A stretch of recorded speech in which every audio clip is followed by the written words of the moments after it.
माता अपनी भलाई के लिए 5 साल में एक बार सबको मौका देती है। वो क्या है पता है? इलेक्शंस। लेकिन वो मौका भी व्यापार बन गया है, लाखों करोड़ों रुपए का व्यापार। देश की सेवा के लिए कम से कम एक दिन निकालो जिसे क्वेश्चनिंग डे का नाम दो।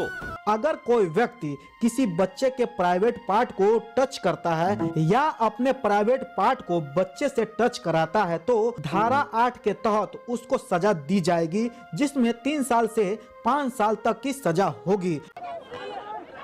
इस देश में एक ऐसी संसद का उद्घाटन हुआ जहां लोकतंत्र को छोड़कर सब कुछ है, लेकिन सबसे स्याह इतिहास और आने वाला समय इसका साक्षी रहेगा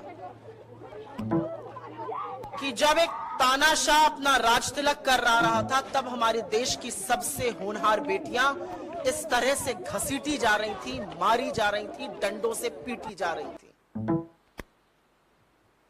स्याह इतिहास ये और भी है क्योंकि बेटियों का बलात्कारी उस सदन में मौजूद था। बेटियों का बलात्कारी उस सदन में मौजूद था, उसका सम्मान हो रहा था, और इस देश की बेटियों के ऊपर पुलिस टूट पड़ी थी।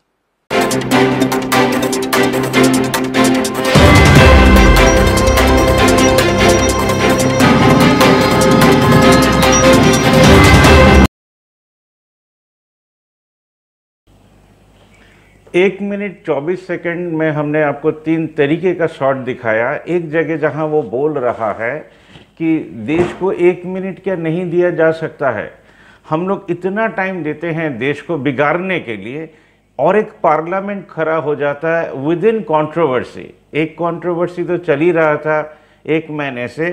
हमारे देश की रेसलर्स लोग, जिन लोग बाहर में जाकर कंपटीशन कर कर ओलंपिक से, कॉमनवेल्थ से मेडल लेकर आई हैं, तो हमको लगा 1 महीना पहले ये लोग बीजेपी गवर्नमेंट के साथ रेसलिंग कर रही हैं। तो कभी लगेगा आपको बीजेपी जीत रहा है, कभी लगेगा रेसलर्स लोग जीत रहा है, बट प्रतिवाद जीतता है।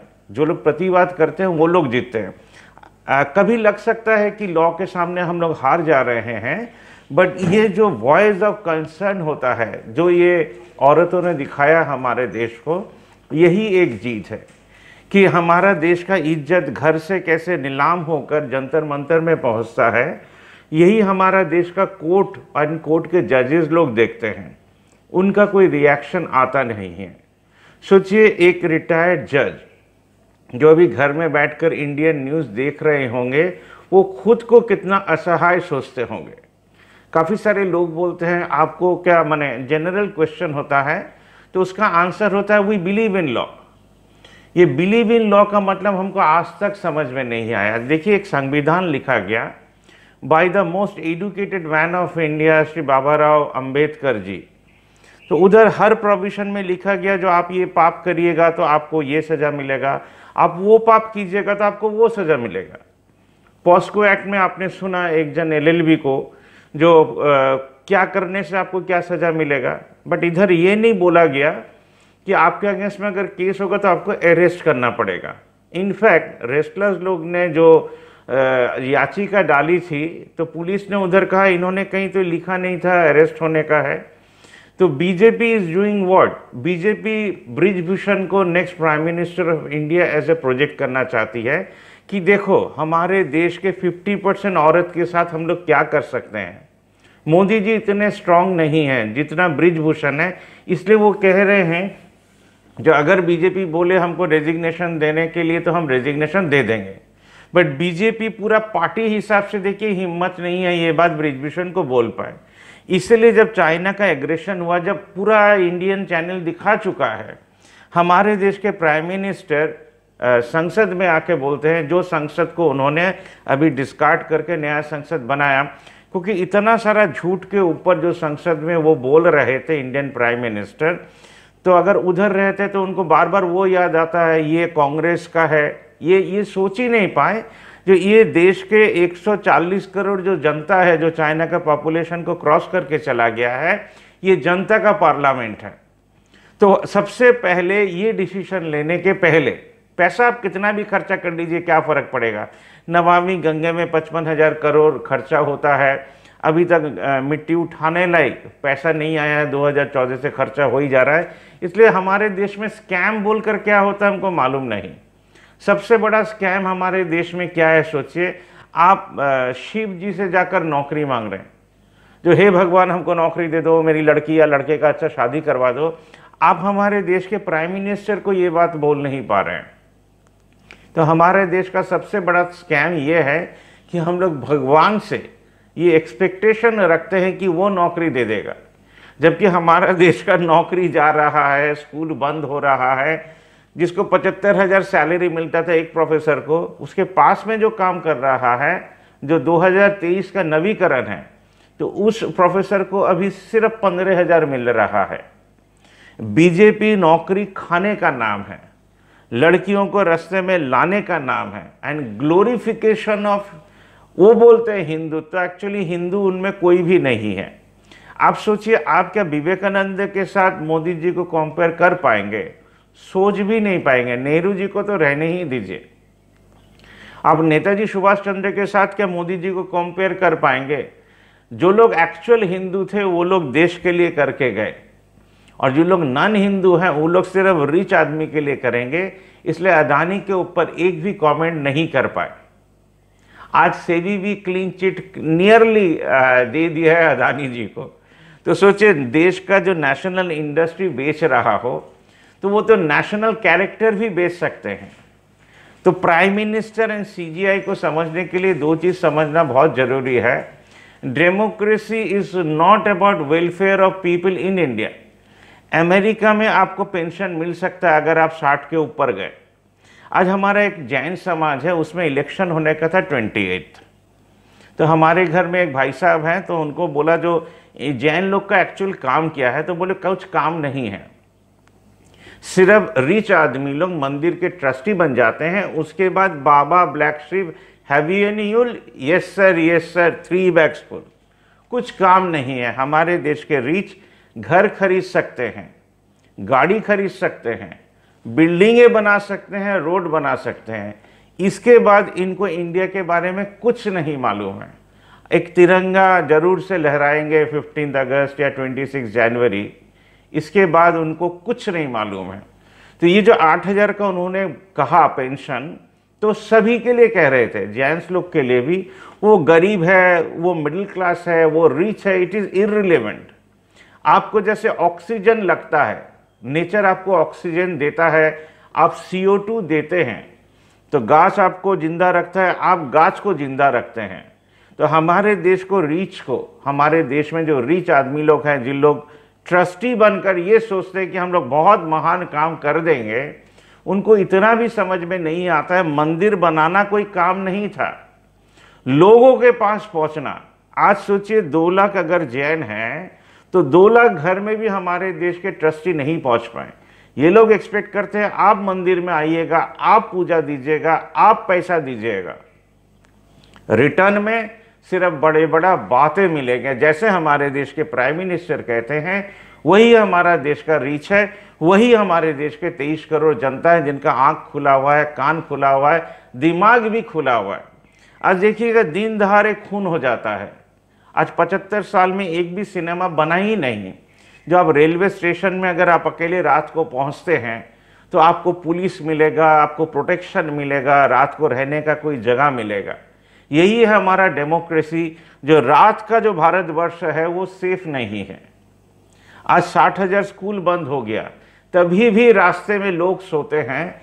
इन स्कूलों में इनको घर नहीं दिया गया, ट्रांसफर नहीं किया गया, क्योंकि हमारे देश के जो PM हैं या होम मिनिस्टर हैं, इनको मालूम ही नहीं है देश क्या है, क्योंकि पोस्टर लगा चिपका कर कांग्रेस का भूल पकड़ कर ये लोग पॉलिटिक्स कर रहे हैं, जिसको सैंक्टिटी दिया है 23 करोड़ जनता ने। आज हमारा देश में होता क्या है देखिएगा। रिसेंटली एक केस आया, एक बच्चा लड़का बच्चियों लोग का रेप करता था और मर्डर कर देता था। तो ऐसा इन्होंने 30 जघन्य अपराध किया, बट 3 ही प्रमाण हो पाए, उनको लाइफ सेंटेंस दे दिया गया, और हमको लग रहा था तो शायद हैंगिंग भी कर देंगे। तो एक जज है ही क्या, एक जज एक क्लर्क है, क्योंकि एक्चुअल जो जज है वो खून कर रहा है, एक्चुअल जो जज है वो अच्छा भी काम कर रहा होगा कहीं ना कहीं इंडिया में, जिनको पकड़कर 30 साल के बाद पद्मश्री दिया जाता है। जजेस होते क्या हैं? जजेस हु डिलीवर एक्ट्स। सोचिए कल सुबह उठकर आपने ऐसा एक सिस्टम बनाया, हम ये सिस्टम का बात कर रहे हैं, न्यूज़पेपर बैंक। आपके लोकेलिटी में क्लस्टर ऑफ बिल्डिंग्स है, 1000, सोचिए दिल्ली का बात कर रहे हैं, ये 1000 फ्लैट्स में 1000 परिवार रहते हैं। ये 1000 परिवार, जो पहला शॉट था जो मैंने में एक दिन क्वेश्चन डे कीजिए, हम कह रहे हैं मैंने में एक दिन सोशल डे कीजिए। आप लोगों ने आके पुराना खबर का कागज, न्यूज़पेपर, खाता बुक्स, मैंने बच्चे भी, बूढ़े भी, मिडिल एज्ड भी, सभी कोई जमा दे पाए। तो दिल्ली में एक महीने का न्यूज़पेपर का वजन शायद 10 केजी होता है, तो 10 केजी का दाम 30 रुपया, 300 रुपया होता है। तो 300 इंटू 1000 फैमिली, ये तो बड़ा मज़ेदार किस्सा हो गया, करीबन 3 लाख। अगर 3 लाख है, 20% for development of that cluster of building में क्या क्या बनाने का है, नहीं है तो कुछ पेड़ ही लगाइए।